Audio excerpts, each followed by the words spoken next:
Os direitos humanos são os direitos fundamentais de todo ser humano, sem nenhuma discriminação, seja ética, social, econômica, jurídica, política ou ideológica. Eles constituem em que todos sejam respeitados indistintamente. Os direitos que todos os seres humanos possuem por serem seres humanos.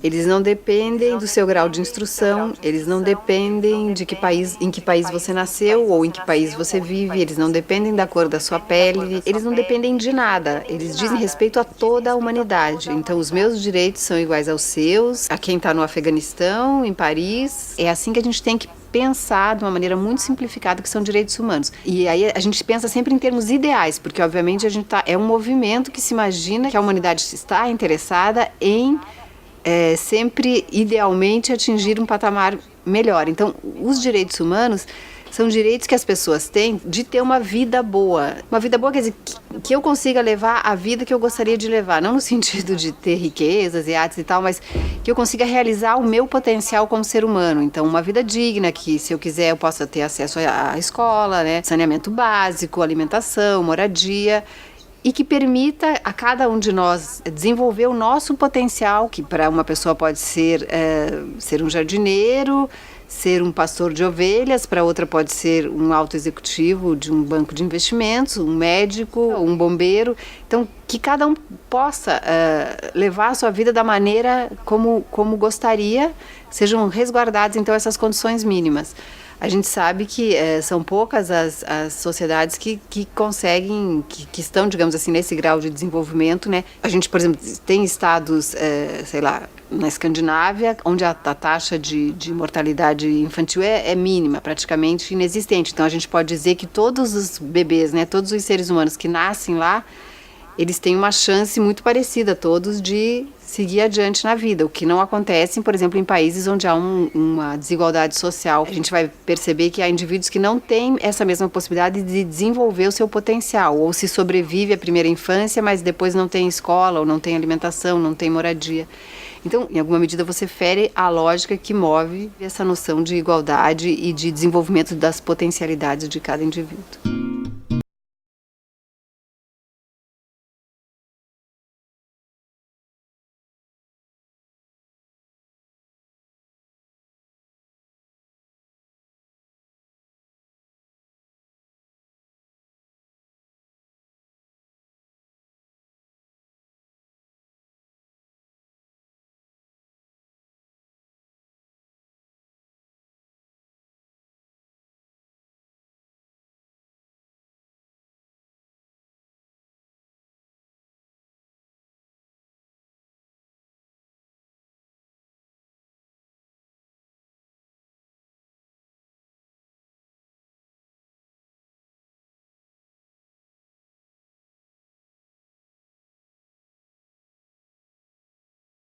Pelo Conselho Nacional de Direitos Humanos sobre as denúncias de violações de garantias constitucionais pela Justiça brasileira no processo da Lava Jato. A gente conversa agora com o presidente da comissão que participou dessa oitiva, o Leonardo Pinho. Olá, Leonardo.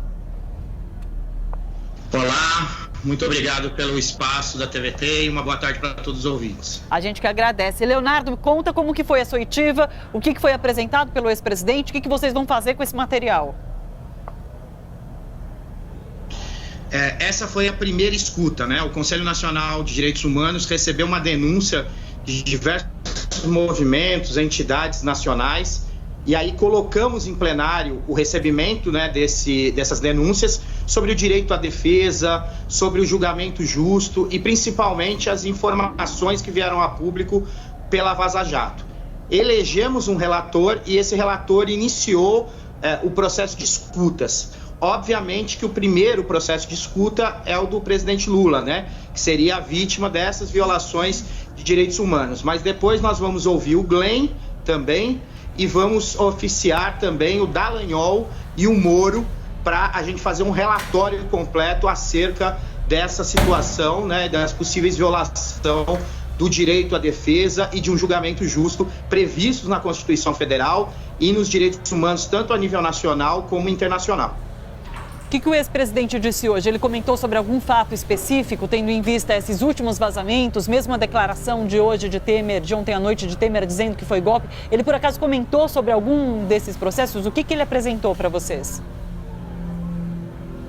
Primeiro que a gente fez uma escuta do processo como um todo, né? Desde do processo que se iniciou, quando ele tentou, na verdade, fazer os instrumentos de defesa, todo o processo relacionado à condução coercitiva, enfim, mas nós, inclusive, questionamos também sobre a veracidade das informações que estão sendo trazidas a público e, principalmente, né, sobre a intencionalidade dele se tornar ministro da Casa Civil e se aquelas mensagens eram verdadeiras, porque antes a gente só sabia daquelas que o Moro, na época juiz, tornou pública.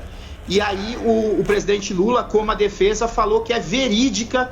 Então, vamos dizer, consolida a visão de que as informações que estão sendo vindo a público são legítimas, são reais. E elas mostraram, né, e aí o presidente nos colocou que veio a público, veio à tona, que ele não tinha nenhum interesse de fugir da justiça, ao contrário, e se colocava naquele momento como ministro para ajudar todo o processo de governabilidade da Dilma, enfim, e isso veio a público com essas informações, né, que saíram pela Vaza Jato, e ele confirmou essa veracidade. Então, vamos dizer, das mensagens atuais, essa foi uma importante afirmação, tanto dele quanto da defesa.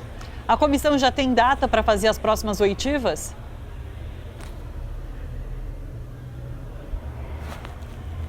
Oi, Leonardo. Então, nós ainda estamos, né, oficiando, esperando as datas, né? Nós vamos fechar as datas, Glenn, Deltan, Moro. Lógico, eles podem não querer ser ouvidos, né? Mas aí vai ser uma opção individual. Mas o prazo que nós estamos trabalhando é esse relatório ir à votação do plenário até o final do ano.